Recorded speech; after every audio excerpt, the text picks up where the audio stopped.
All right, there you go. Some Cruentation from their new split with, most of you know my band, Pious Levus. Here we go. We'll talk about this in a minute or so to get you going. But that is their one of their tracks. That one is called Cruentation Scenarian. We'll make sure I'm saying all that right. I got some flyaways going. Necron, get it together. All right. So anyway, man, coming on tonight, we got Mike from Cruentation. Talk about the split and among other things. But just to go through a couple of things here before we get started with that, we let me get this pulled up for you guys. This should be coming out really soon.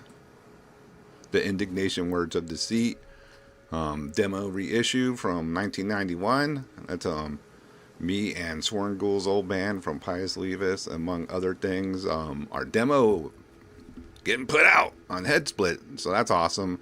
But really, even more cooler than that is going to be this Cyrenax demo from 1985. Some great freaking death thrash, primitive, just the starts of death thrash, I could say. It's going to be some cool shit. Can't wait to get that. That should be all be coming here really soon. All right, so let's bring on Mike from Cruentation. See what's up. What's up, Mike? Well, man, how are you? Doing well, doing well. Hey, man. First of all, I want to say thanks for reaching out and doing this split with us because I think it came out really nice. So I want you to know from our band side of things, we were real happy with it when we received it and checked it out. And good job, man. Cool Yeah, yeah. label. How did this come about on your end? Like what how did like I always like did the label say, hey, I want to do a record with you guys, or did you hit up Old Cemetery Records? How did it just all come about? Okay, so Chris is an old friend of mine. Uh huh. Put out one of the band splits. It was called Tune. And it was with Waterboard for years. It came out like 2008. Okay.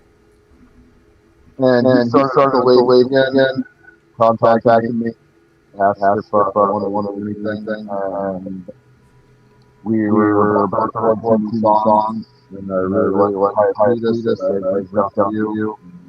That's about it. That's how it went. Yep. Hold on. They're saying they hear an echo. Is that gone now, everybody? Say something, Mike. Say. No. Hello. Yeah, I think I didn't remove one of the background screens. It should be going away now. Whoa. You good? Are we good, chat? Is it gone? Should be gone now. Sorry about that. So you're probably going to have to say all that again because they didn't understand the damn word. Sorry. So Chris, the guy who runs Old Cemetery, put out a split CD with Witch Tomb, which was my old band, with Martyrvore. And that was in like 2008, I think, maybe a little before that. And he started up the label again, asked what I was doing. And we were about to record 2 new songs. And I reached out to you if you wanted to do a split 7-inch, and that's really about it. How it all fell together. Yep. So when did Cruentation form, and what year was that around, and how did that come about? It was kind of like during COVID, so 2021. Nobody was really doing anything. So I contacted my friend Dan from the band Cemetery Lights. That's his project. Okay. And, so I needed a drummer. I had some song ideas. We got together, and then my friend Marcus joined on bass. And then my younger brother Jay, who's been in like almost every band with me, joined on second guitar. Nice. So, and you guys already like put out stuff on Iron Bonehead, right? That's like pretty much your main label, I would guess. Yep. Yeah, we did EP. It was like a 20-minute EP that came out on Iron Bonehead. And then we did our album, which came out almost a year ago now. It's called Damn Fallen Angels, and both those came out on Iron Bonehead. And did Paul Ledney do both those covers? No, he didn't. He actually did most of the Witch Tomb artwork like a long time ago. But he didn't do any of the Cruentation stuff. That was actually Dan from Cemetery Lights that did those covers. Yeah, because I kind of noticed. I mean, I didn't double check. That's why I asked. It kind of looks like in the style of the 7 inch. Yeah, a little bit. Yeah, it's definitely the Like same colors and stuff. maybe that's what it made me think. Like, did he do that as well or no? How did you get I mean, tell the chat. Like how did you meet up with Paul, or what was the situation? How did you get him to do this album cover 7 inch? Well, I met Paul when they played in New Jersey in 2001 when they got back together, Uh huh.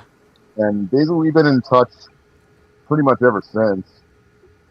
So I know I just reached out to him and said, "Hey man, can you do some artwork for us?" And pretty simple. Maybe a couple months, maybe a month or two later, he sent that over, and that was it. There you go. Yeah. Yeah, it came out pretty cool. It Yeah, kind of definitely. it definitely has like a pro fanatica isk ism to him. I don't know what's a fucking word to say there, but there goes Yeah, my first f bomb. But yeah, Photoshop madness. yeah, Photoshop man. But he did a cool job. It fits. But the 7 inch itself, it's very high quality, man. You get a Yeah, it little, came out sick. yeah, you get an insert there. You guys are, doing your thing.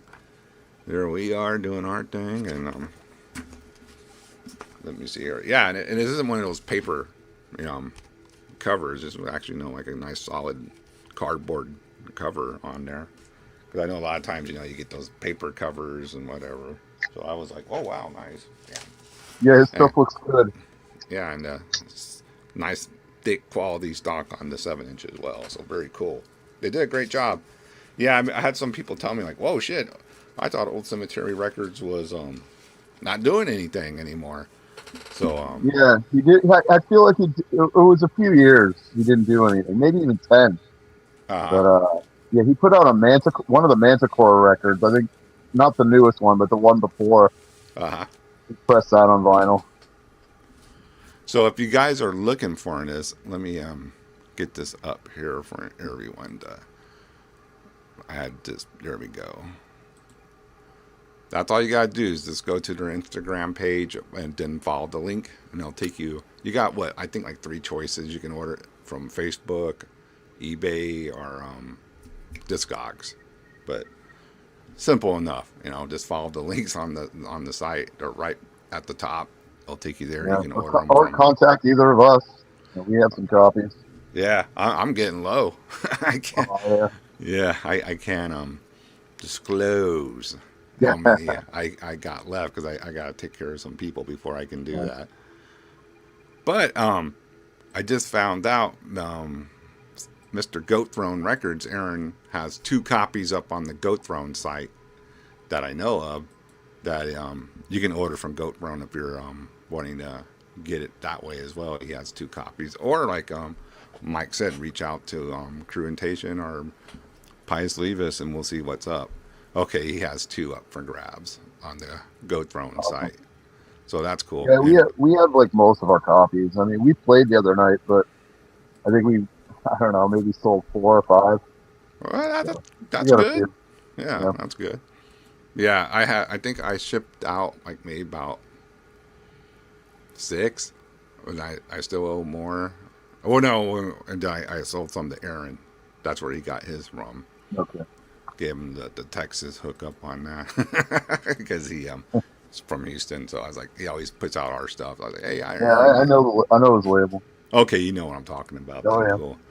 So now you guys Cruentation, you were telling me the Boston scene is a little funny. Maybe is a nice way of saying it. Like you guys kind of run into some issues, like when you're trying to play shows and you're getting some problems with some knuckleheads. Like what's going on there, man? Can we talk about this? Sure, we can talk about it. Well, it used to be cool. Everything. There was no problem. It's a lot of basically just left wing nonsense. Yeah. And I'm not a political guy, so I really don't give a fuck either way. But we played a show in New Jersey for my buddy Kyle from Engorge. It's called Vengeance Fest. Yeah, there you go. And we were like, one of like 15 bands, and there's two of them, lean a little bit to the right, I guess, if you want to say that. But Yeah, yeah, we don't give a fuck. I don't care. We just want to play a show. So yeah, yeah. we were booked to play with this band. I don't even want to say who it is. Well, maybe I will later. Who knows? But they complained to the club that we were on the show, and then got us booted from the show and banned from the club because Wow, it was so unacceptable of us to play that show. And it's a club that we've been playing probably before they were born. wow, So, that's shitty. and not for nothing, but like way sketchier bands have played there than us too. So not that we're even sketchy. I do not see any sketchiness when I look at the Cruentation Oh yeah, album. It's kids are just retards. evil So Black Death. So like let's say, yeah, that type of stuff drives me crazy because oh now your friend who's friend of a friend, now you're that too or something like what? Like that yeah, this is yeah. just childish, man. Well, they basically, yeah. I mean, I've been around for a long time. These guys, I know they're probably like in their early 20s, mid 20s at the latest. So Yeah, so time for that shit. I'm 44 years old, yeah. and if you start some shit, then you might get punched in the face. Well, that's what these younger guys don't realize that a lot of times, there's this thing called the real world, and it isn't the internet. And then you get out in it, and you've been talking a lot of shit. Yeah. Yep, Well, what it ended up happening? comes back to haunt you. Yeah. Well, the band is called Striga. They're from Boston, and they're just dorks. There you go, Yeah. straight to the point. Just So we dorks. we ended up playing a show in Worcester like a couple, maybe a month or two ago, and they were there. And the promoter, who I used to be friends with, called them over to me, like to try to squash it. Uh huh. And I was like, whatever, fine. I would have been fine, if we could like come to an agree to disagree kind of a thing. Sure. Yeah. But it wasn't like that at all. The kid was buckling down and talking shit. And so fuck it, I punched him. I punched him like twice, and his friend. So who cares?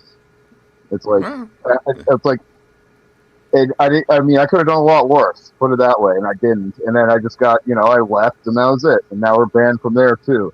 So but whatever. let me ask you this: even though you got banned, does it feel? Is it worth it though? Did it feel good? Like just letting Oh, it go? dude, it I was mean, funny as hell. I know it, right? I guess Yeah, very rewarding. Like some things are worth the risk, Like what? yeah. I mean, it was nothing. I mean, it's a punch too. A It's not couple of like cracks, and that was it. yeah, not like you beat the hell out of somebody or No, something. Yeah, but I but mean, I'm sure that will follow us for a while, and whatever. well, I We mean, to the the kind of softy people in the scene and all that. That's gonna really upset them. Like oh my god, they're violent, which blows my mind. Why are you even into this music?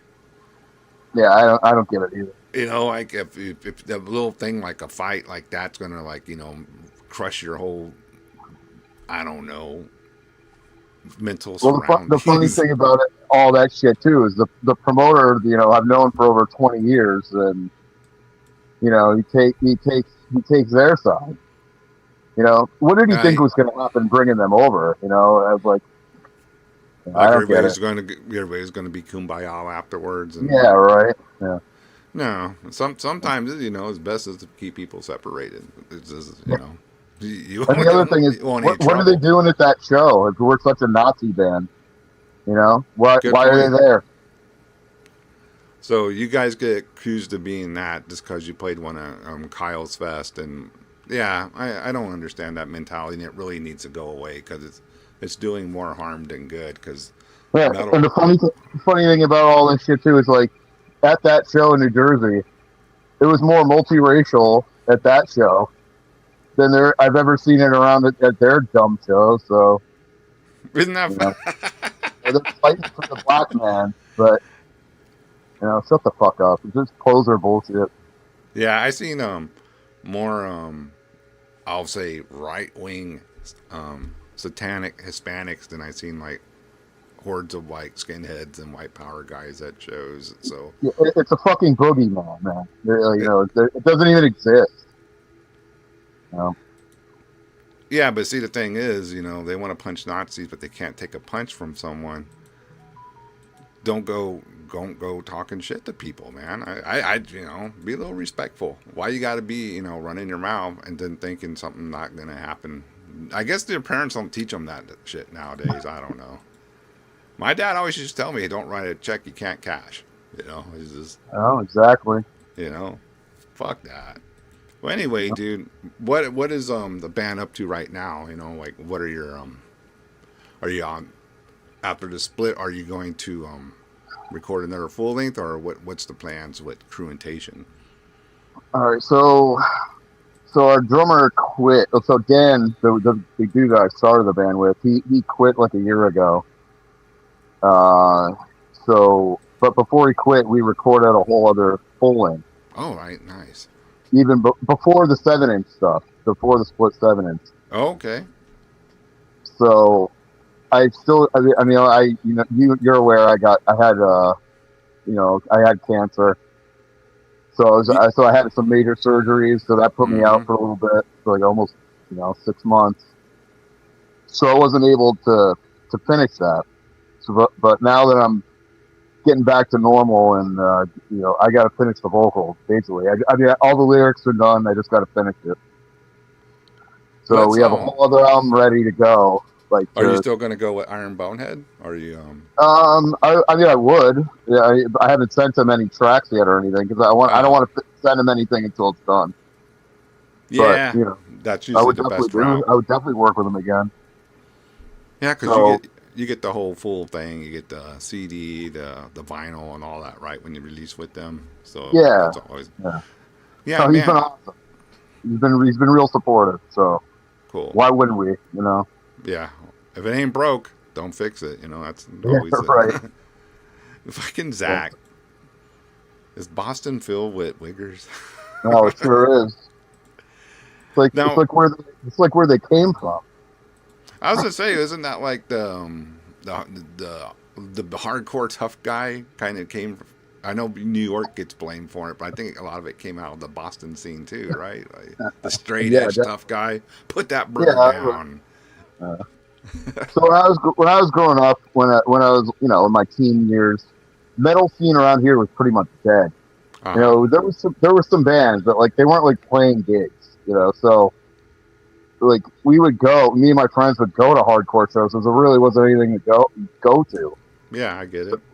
So like I would go to like Blood for Blood shows and stuff like that, and some little local death metal stuff too. But for the most part, there was nothing going on. So we saw that shit firsthand. And it just invaded the metal scene once the metal scene started probably getting rolling around too, right? The same type of people that were involved in that were like probably Little bit, not a so little much. bit. I mean, once like Angel Corpse and like Christian started touring and stuff like that, like Uh huh. I mean, these shows weren't packed by any means. Like there was like 30 people there Sounds about right. but, yeah, Yeah, like that's how it used to bigger be here. shows, like Napalm Death, they'd all be there, stuff like that. But, Yeah, it was you funny. know, Like back in the day, like in the mid to late '90s, when Incantation or like you said, Angel Corpse, they'd be like 40 to 50 people at a show. oh yeah, Not like now. You get like 200, 300 plus sometimes for these bands. yeah. I saw Christian. I think it was Christian's like first show in the U.S. It was Christian, Angel Corpse, and Incantation in Yeah, Springfield, Massachusetts. Maybe 20 people there. Like that's 90, unreal, 98. right? Yeah. That tour came to San Antonio. I think it was probably about the same. 30, 40 people showed up. Yeah. Like The normal Mortician. underground people. Mortician. Nobody would be at Mortician shows.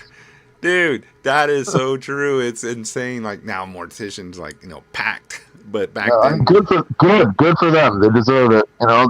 but back All in the those day, years playing 30, to 40 nobody. people. Yeah. Yeah, yeah. At least they're making some money now. They don't gotta cancel tours. Because of fucking gas prices and things like that. They they get flown in first class. Good for them, man. I mean, and he really does deserve it because like there's a whole scene that basically spawned from Mortician now. You know, like they deserve it, man. So Yep. House by the Cemetery still rules. I don't care. yeah, yeah. I mean, it Guys was aren't just going to ruin it for me. Yeah. it it was crazy when it first came out too because it was just like really no one was sounding like that. You know, like Mortician. I was gonna say cemeterian. I don't know why I was gonna say that, but Mortician. they were fucking heavy and just so down tuned and fast and nuts. But anyway, I want to get into what you were brought up a little bit earlier. Earlier, you were talking about you had cancer, and you told me the story, but I think it's a pretty freaking compelling story what you went through, and like even during your hospital stay, like let's hear about that. If you want to tell people what you dealt Sure. with, man, because it's heavy duty shit.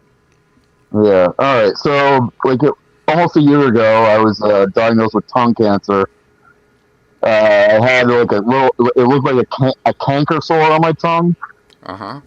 but it had been there for a while. So I went to the dentist, the oral surgeon, and he's like, and I went on WebMD and shit and looked at it, and it looks just like tongue cancer, what I had. So I was kind of like expecting to hear that anyway. But anyway, they did the biopsy. I had tongue cancer, and then I had to go in for surgery to get it removed. And so the first day I went and they had to remove all the lymph nodes from my neck too. So I got a huge scar running down here all the way down the middle of my throat. Jeez. Yeah. So the first, right after surgery, they said everything went well, and you'll be out of here in a couple days. Just take some medicine, the painkillers, and you'll be good.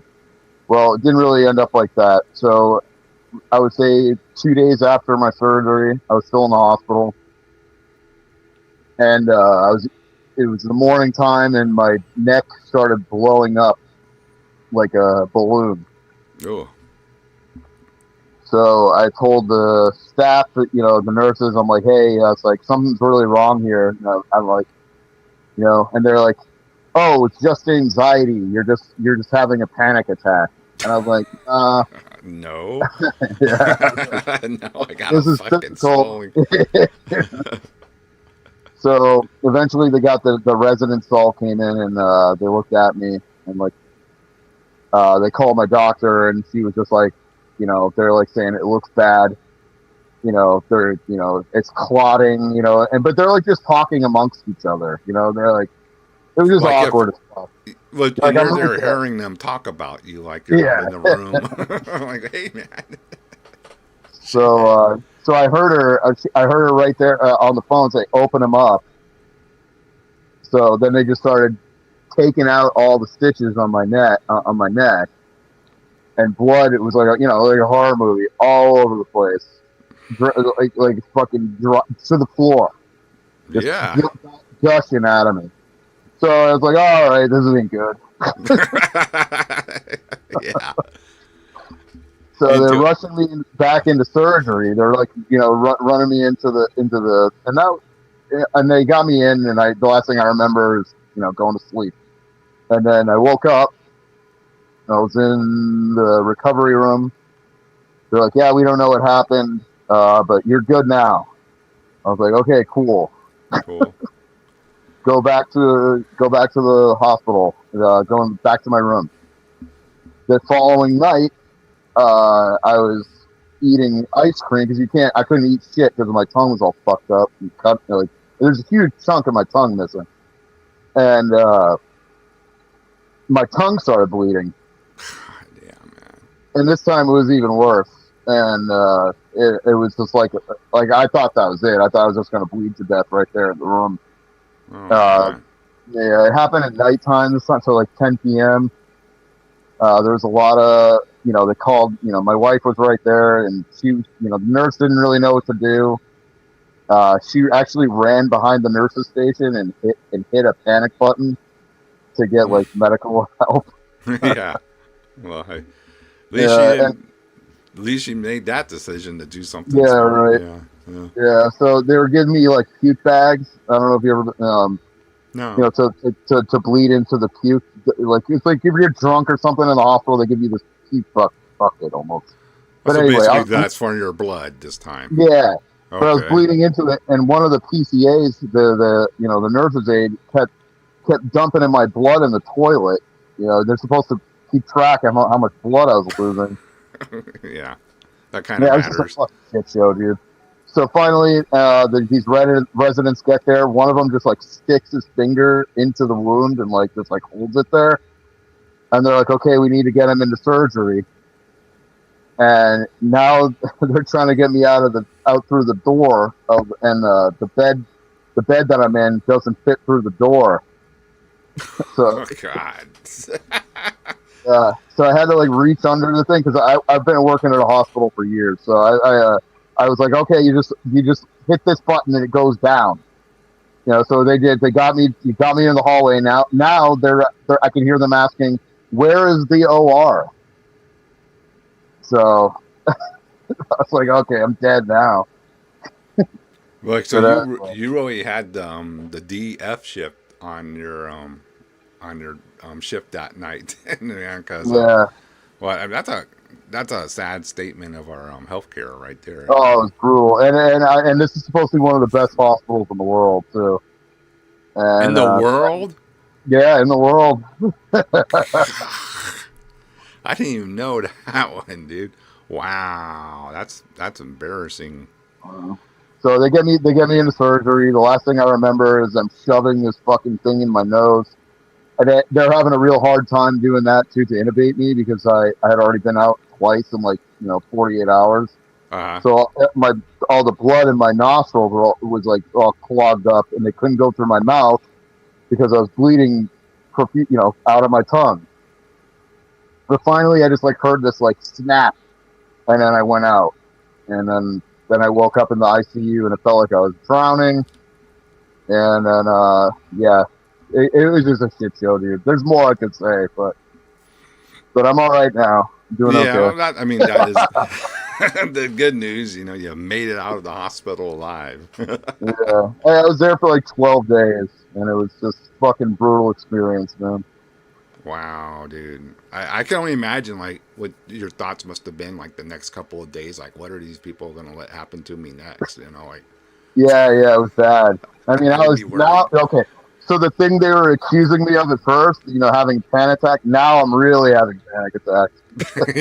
Yeah, I would too after all that. I'd be like, yeah, these people are gonna let me die. I don't know what they're Yeah, it's like doing. give me some fucking Ativan, give me something, dude. Wow. Well, good thing you made it through all that experience, dude. That is Like, nuts. And yeah, you're telling me everything looks good so far. You've been getting the all clear on all that and all your follow ups. yeah, I got to go every 6 weeks. So, but my last scans, which was last week, were really good. So, just hoping for the best, man. So, This one's actually kind of funny. Were you at the VA hospital? Because those are usually pretty no, bad. I'll say it. I don't care. It's Brigham and Women's in Boston. Yeah, I always thought like Boston was like didn't they have TV shows where doctors in Boston? I always thought it would be like one of Yeah, those it's not like more that. not at all, huh? No, dude.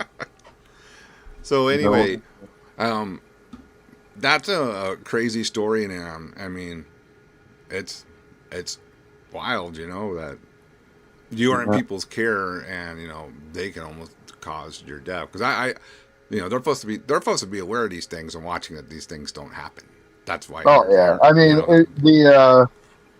I don't know what the word is. Like just indifference to everything. I felt like they're like, oh, you could die.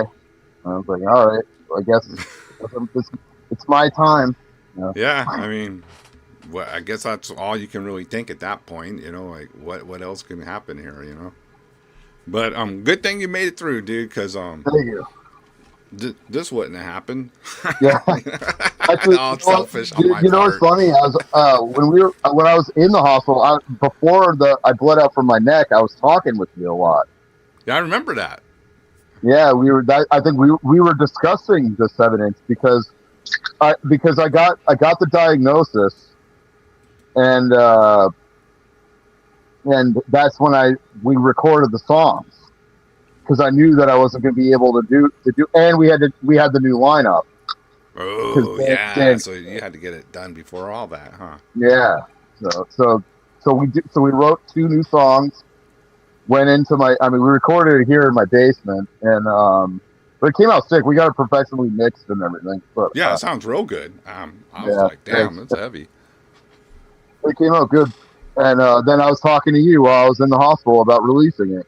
So Yeah, and I remember you sent me that one email, like, man, these fucking people, and you told me, like, you basically told me what you just told us. I was yeah, like, eventually I did stop talking with you just because I was out of it. I mean, I was just, well, yeah, I was, I I was, figured I was that like, too, and I Caitlin. wasn't gonna fucking keep hitting you up every day, like this dude's like trying to recover. And I can be like, hey, bro, how you doing? What's the news on release?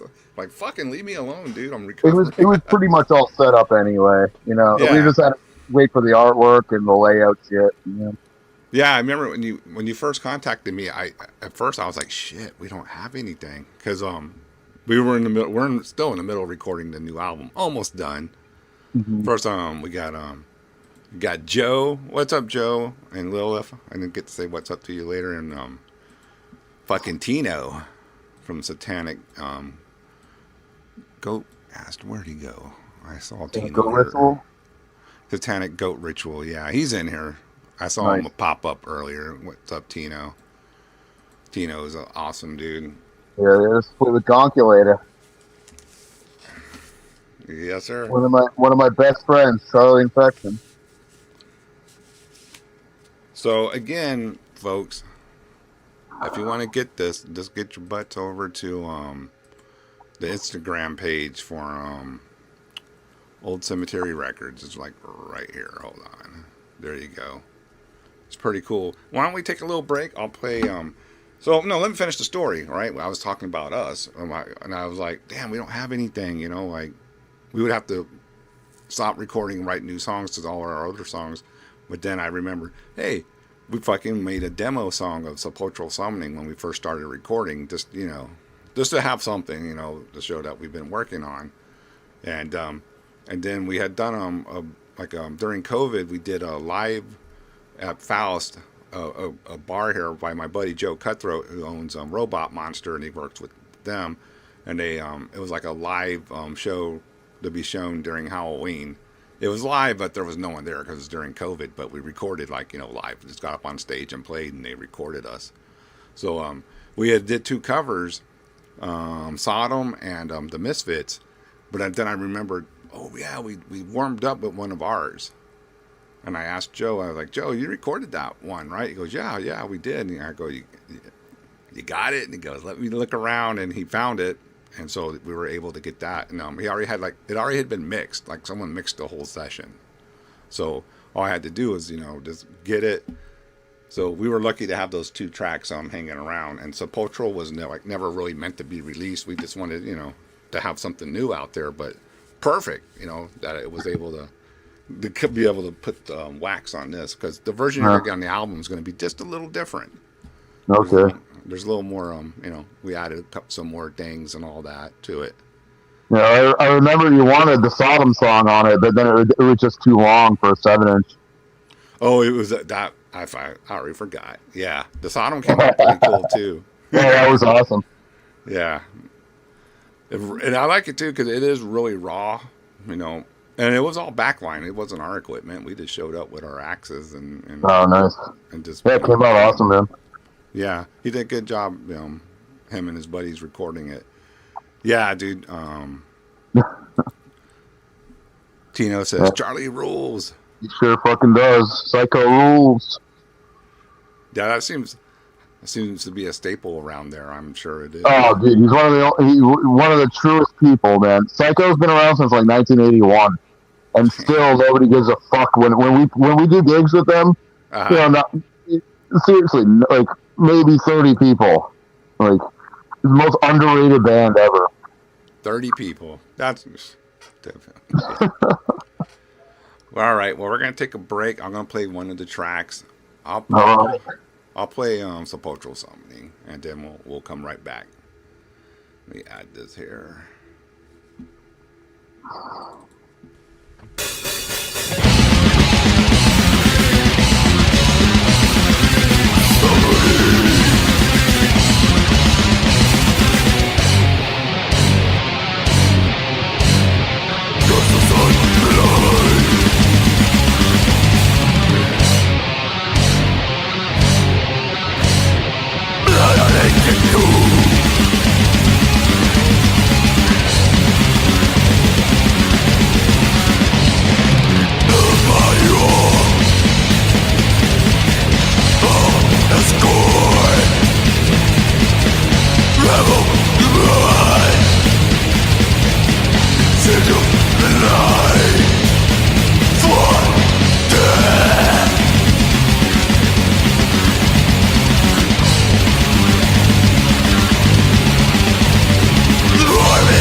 All right, there you go. That's our track, Sepulchral Summoning, from the 7-inch as well. So, yeah, I've seen everybody, some people in the chat already got their copies, so that's always good to see that they're getting out there to everyone. Fuck yeah. So, before you were saying back in the metal scene, was kind of dead and all that. So was it like your crew, like just like one of the crews that was like really like into the metal scene, and like how did you get into the underground and all that back in the day? Oh, all right. So my first band was called Curse for Eternity, and it was basically a high school band. So my older brother, it was a really good drummer, and my younger brother was just learning how to play, so he was our bass player, and then we had another guitar player that I went to high school with. His name is Pat. But we were just high school metalhead dudes, and our band was nothing special by any means. But we were okay, like Black Death band for the time. We're super influenced by like Dissection and Emperor and Morbid Angel. Teenage stuff. Yeah, the stuff that was going down at the time. Yeah, makes sense. So, but then like when we got into our 20s, I had a band called Herudinia, which was more like a mix of like extreme metal and like a little bit of like a hardcore grindcore influence too. But we were doing gigs in Boston, for it's like 2000 until we broke up. I mean, we didn't really break up. We just kind of just stopped doing stuff in like 2015 maybe. But yeah, I mean, I've been a metalhead since I was like 10 years old. So I mean, I don't even know. I mean, the metal scene is just like coming. It's not really been like we've always been kind of like outsiders anyway. So Outside of the scene, doing your own thing. uh, December Wolves was around. I played bass with them for a little bit when they got back together, and then they broke up again. So nothing really ever happened with that. Uh, yeah, I mean, there's never been a really healthy scene, in my opinion. Yeah, I It's remember always December Wolves. They were making some noise for a while there, and they're yeah, they had a couple first. records on EA. Yeah, Uh, but yeah. Well, so when you were way younger, like before you started jamming and all that, um, how'd you stumble into metal? Like, was it like your brother my, showed, or just my father, my dad plays guitar, and he was listening to hard rock, Deep Purple, old there you Arrows. go, nice.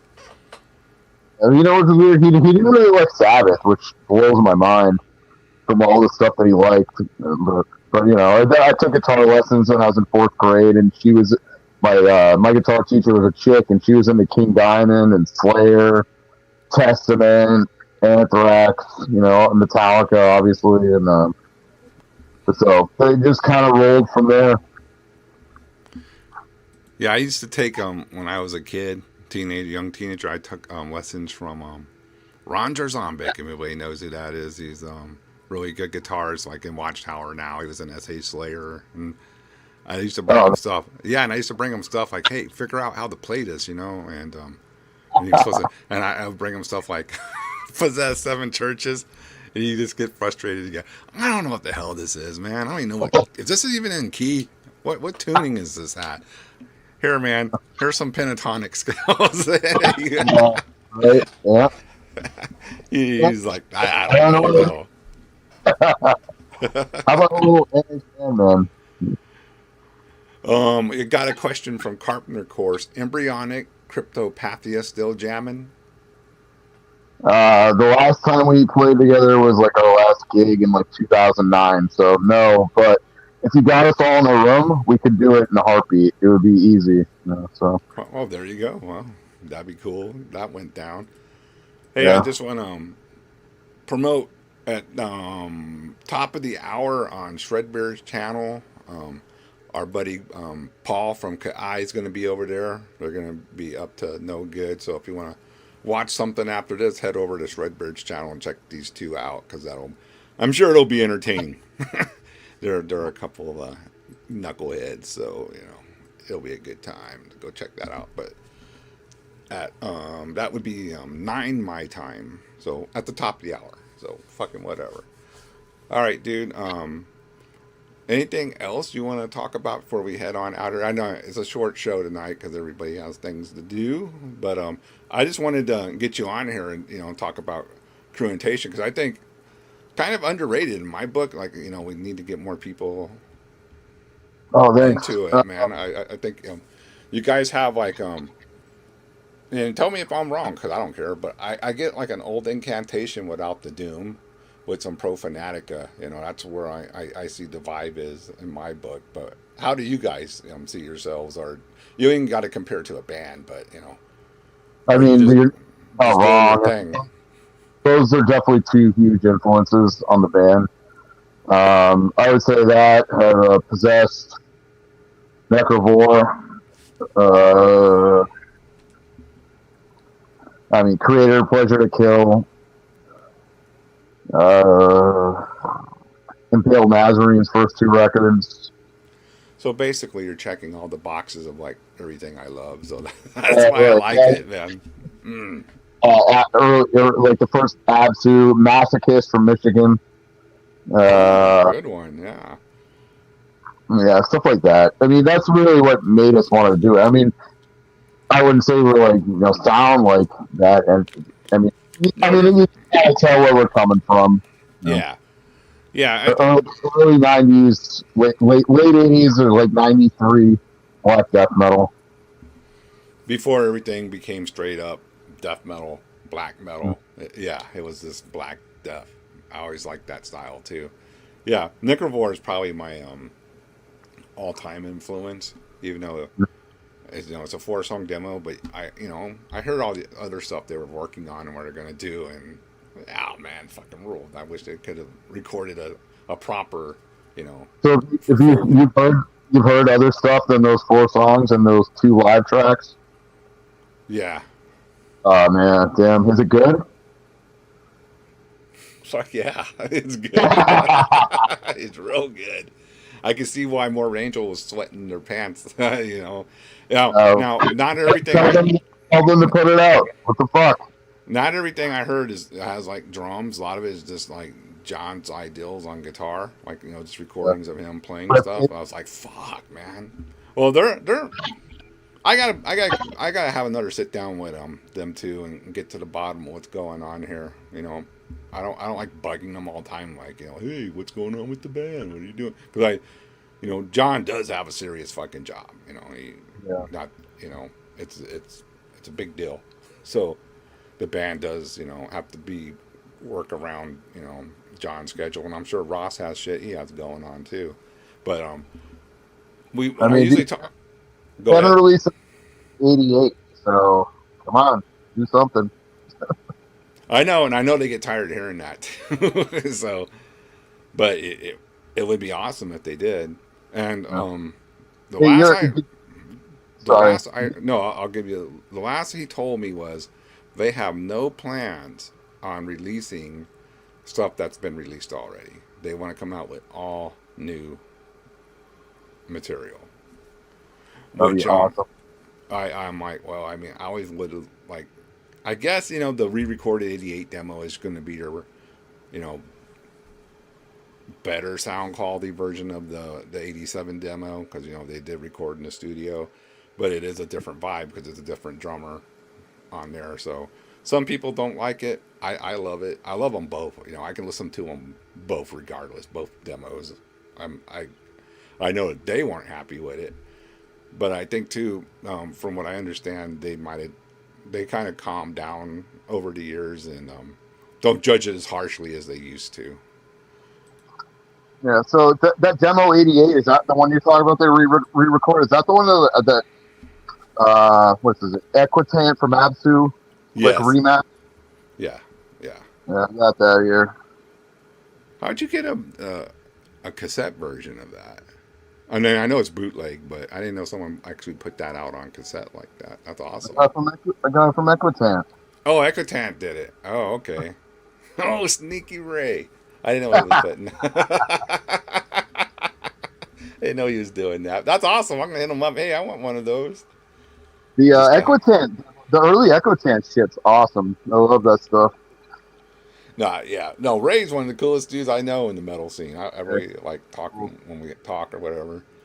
He's and he's funny as shit too. Once you get to know him, he has some funny comments sometimes. Good guy. Do you like his techno stuff? I can listen to it. He knows I'm not going to be all, yeah, man. I'm not a techno guy, I mean, I I mean, didn't think.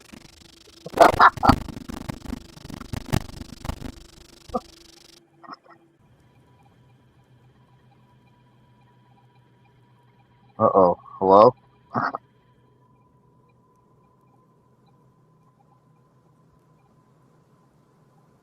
What happened?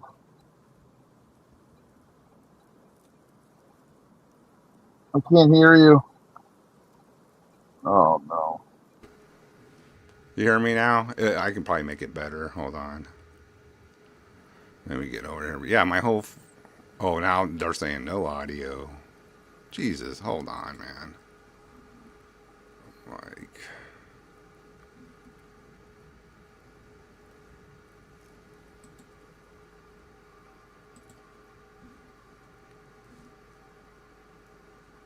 Do y'all not hear you? Hear me? Okay, now they hear me.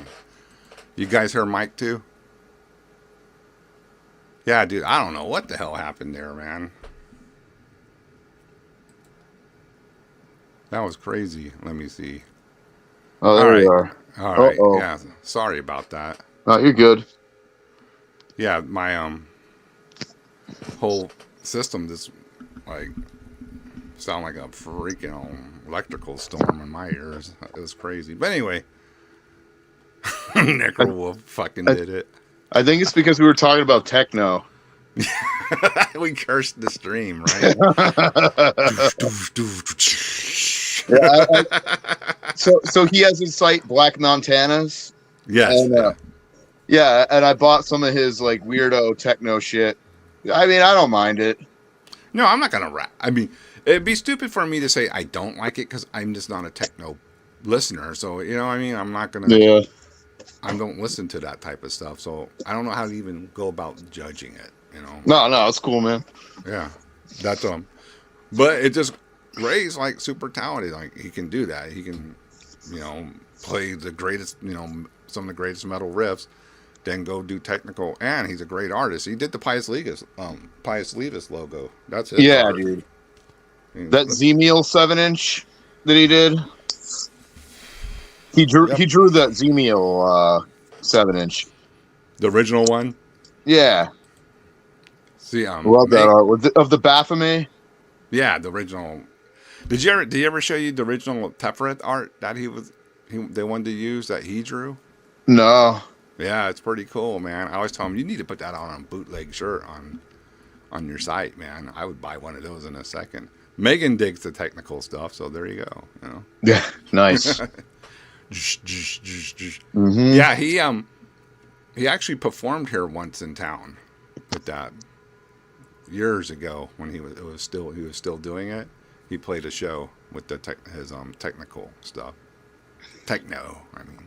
Yeah, the Equitant, like the first demo is like black ambient, I guess. I mean, but it's all of them from the Barathrum lineup on that tape. Oh yeah, the more like the dungeon music and all Yeah. that. Yeah. But there's like metal on it too, and then they had an album on Unisound, which was really cool too. Yeah, they were doing prolific stuff there for a while, like always releasing shit left and right. I guess that was easier when they were up in Dallas, all together. Makes sense. Zach says techno can turn gay really fast. Oh, of course. Yeah, Zach knows by experience because he's been gang raped at techno clubs. I think he does it on purpose. Oh, how did this happen again? I'm busting your chops, Zach. I got to do that. Yeah, synth pop. I mean, I listened to that when I was a kid. That was on the fucking radio, man. Yeah, I like a lot of goth and like, not techno, but like Depeche Mode, stuff like that.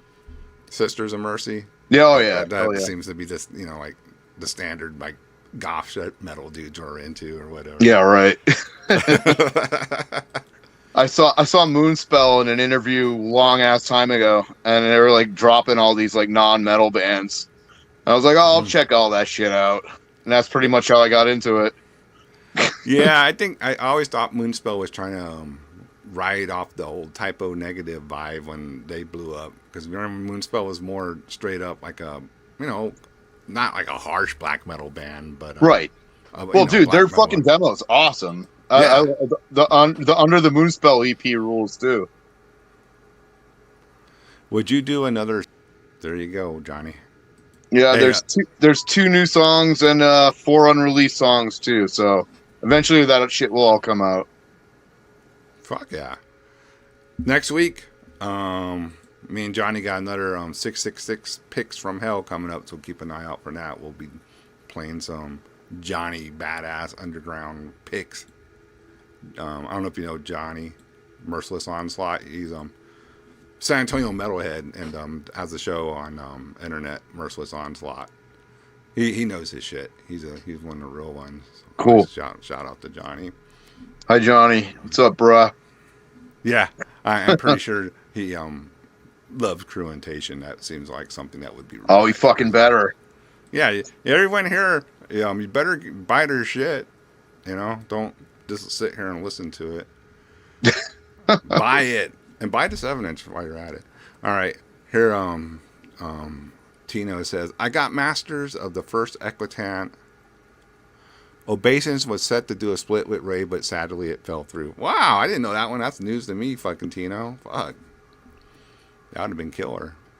Oh, excuse me. Yeah, here he goes. Yeah, I play a bunch of your band, so there you go. Oh, cool. He knew who Servant was, so I hope so. Yeah, in San Antonio, I would say he's probably the most underground. Like, dude, that I could be wrong. I don't know, but from what I see, I would say fucking Johnny Hellpreacher for sure. But before he was a Hellpreacher, he was Johnny Thornspawn. But Hey, what about Hell Preacher, the band from Texas? oh, they fucking rule. Fuck yeah, man. All right, now I get to do my own little flexing. I got to see them dudes rehearse way back when and saw a couple of shows of them. They were Roger pops up every once in a while too, the guitarist. They were great. Javier, the drummer, he played on the second Necrovore demo. Right, I know that. Yeah. Yeah, and he played in Indignation, the band that I was in, but he didn't record with us. But he wrote a lot of them songs with us, and then Louis from Devastation, Texas, came in and joined in. He played on this demo that we're gonna be reissuing. Bloody Freddy, I don't know where Bloody Freddy's at. He might be lurking. What about Blood Spill? That's who Bloody Freddy is. Oh, okay. Yeah. All right. Yeah, Blood Spill ruled. Man. Their songs were long though. I know he gets fucking 8 minutes. Yeah, I mean 3-song demo is it's a 30-minute demo. Yeah, it is sick though. But I mean, it rules. Did you see them? Did they play with Necrovore? Yes, they did. Were you at that gig? Yes. That's fucking crazy. Yeah. You're like at my dream gig. Yeah, unfortunately, the Necrovore gig, they had a little tuning problem. So it kind of took a little bit. It took away just a little about how awesome it could have been.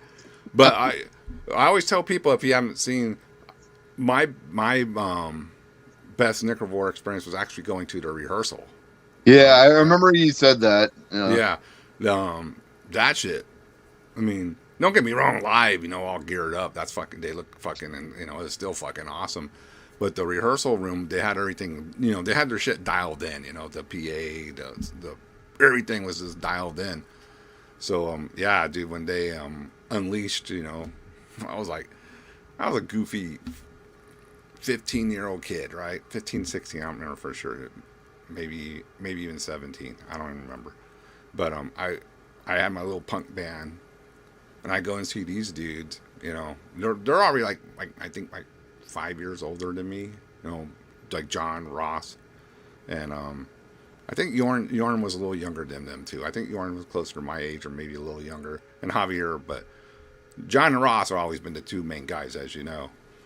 They were intimidating, back then. Like.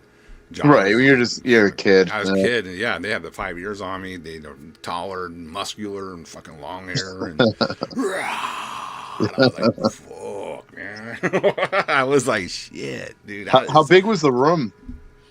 It was a pretty good size. Javier, it was at Javier's place, and in Texas, the garages and the old neighborhoods are built separated from the house, so it was a pretty big area. That's fucking awesome.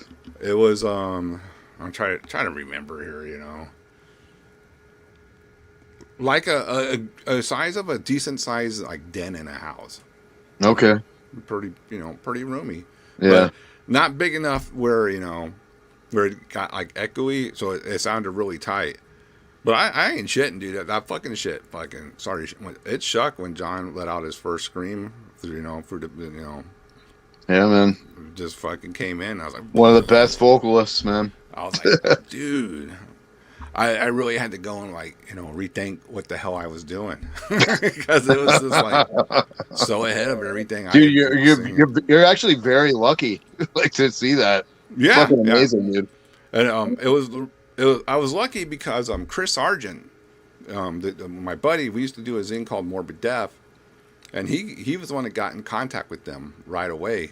We heard there was a metal show, the local college station, San Antonio College, KSYM, right? Way down on dial 90.1. But Ruben Luna, who we call the Death Metal Godfather, he worked at Hogwild Records, but he got to do a metal show there, I think on Thursday nights, and he would play all type of underground shit, like Possessed, Celtic Frost, whatever. But then he talked about, yeah, I got a demo tonight of this band from New Braunfels, and me and Chris, we used to listen to it, and we'd be like, New Braunfels? And he goes, yeah, it's band Necrovore, man.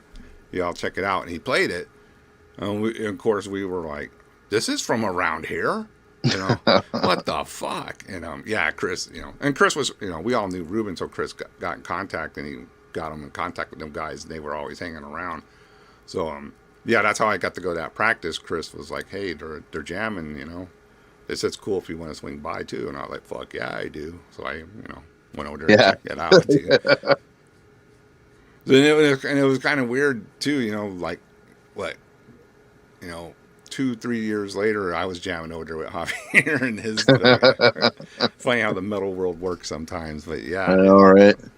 Yeah, legendary band. So when I hear people like kind of besmirch the name of Necrovore, I'm like, you fucking dumbass, you don't know what you're talking about. How could you not like Necrovore? Yeah, or say it's not really that good. Oh, they're retards.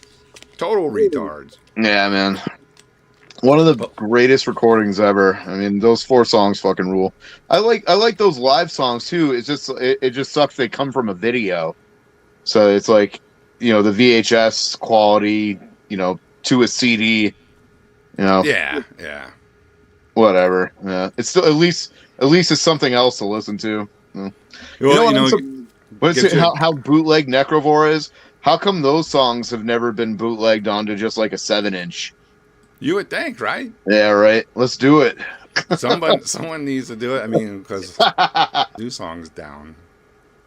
Yeah, man. Have you seen the Omega Vortex's cover? Of, yeah. Is it Abominations? I think it's. Yeah, it's on. I've heard it. Yeah. Yeah, they do pretty good, man. I sent it to Ross, right, and to see what he thought of it, and he's like, not bad. They almost do it just right. Almost. I mean, I could never figure that shit out on guitar anyway, so I wouldn't even attempt a Necrovore cover. You guys did in Thornspawn though. Yeah, we did. You guys nailed that. But did you ask them for help, or did you do it on your own? Okay, I'll let the secret out. Mike Swarngul was gonna jam with one of their versions. So when they were gonna come back into what mid 2000s, they were maybe gonna start doing so. Mike learned how to play the stuff from Yorn. He's been, working with Yorn. Now I think Mike, Yorn, and Louie got together and did a couple practices, for it. And then I think John came by one time, checked it out, and he didn't seem too enthused. So it just kind of, didn't nothing really came up. But yeah, Mike learned how to play some of the songs. So yeah. Okay.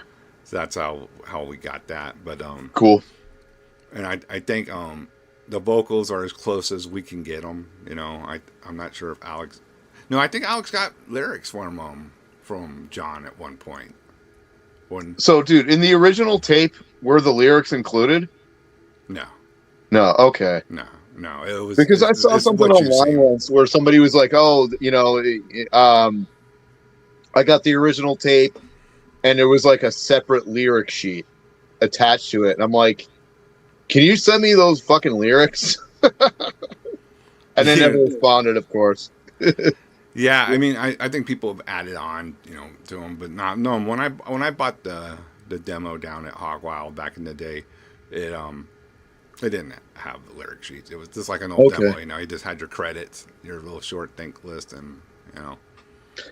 I've had a dub of, a dub and a photocopy of that demo forever, but there's been so many different bootlegs of it with varying quality. Yeah, yeah, I think Yorn was selling the tape at one point in the early 2000s, yeah. I know he and he I had a got real my copy he got a through clean him. copy. Yeah, so you probably got a good one because Yeah, and it sounds awesome. But he better than some of the shitty bootlegs I have. yeah, his was obviously a first generation, and I know he cleaned it up. Yeah, Like okay. he did some whatever, Yeah. cleaned it up as best as he could. But I remember he had done it for a while. Yeah, Yorn was trying to keep the band alive, and that's when you know they weren't really I guess Ross was off in the military and John was out of state doing his own thing. But Ross is out of the military now, obviously, and him and John hang out. They're like, from what I can tell, they're best friends. So Okay. like to this day, so there's always that chance. But I like I said, I don't want to be bugging them, every other month about or even months. I figure they want to do it, they'll do it. It's up to them, not nobody else. Of course. Yeah. But here we got a question. Mike, the drum set on your photo says Psycho. What's the story? All right, so that's Psycho, the band's drum set we were using. There you go. I think Charlie Infection. you missed the earlier part, JD. Yeah. So you guys are obviously you play shows with them, Oh yeah, your friends and all that. almost every show I request them to play. If we get a gig and somebody's like, "Hey, you guys want to do a show?" and it's local, almost 80% of the time, I was like, "Sure, can Psycho play too?" So yeah, they're my buds. That triggers my memory. You guys are friends with Shit Angel.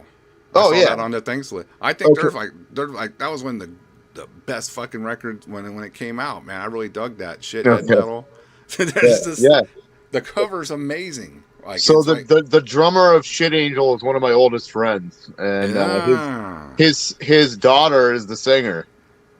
Are you fucking kidding? I love it. I had no Yeah. idea. Oh yeah, man. They rule. Wow, and she's metal as hell, dude. Those Oh yeah, vocals she are rules. fucking heavy, man. Yeah, Shit Angel's awesome. Yeah. All right, Mike. I'm gonna start winding it down now. Is there anything else you would like to tell the chat before? Sure. All right. So we've got an album that's almost done, and then in the time that the newer lineup, so which is the 7-inch. Right before I went into surgery. So now we're a 3-piece. So it's me on guitar and vocals, C Dead, which is my brother on bass, and then Marcus, who was our bass player, is our drummer. And we have a whole album written too. So there's a lot of material that eventually will come out. And if anyone wants to hit us up for gigs, just contact us, and we're down for playing, locally and pretty much anywhere else. So that's about it.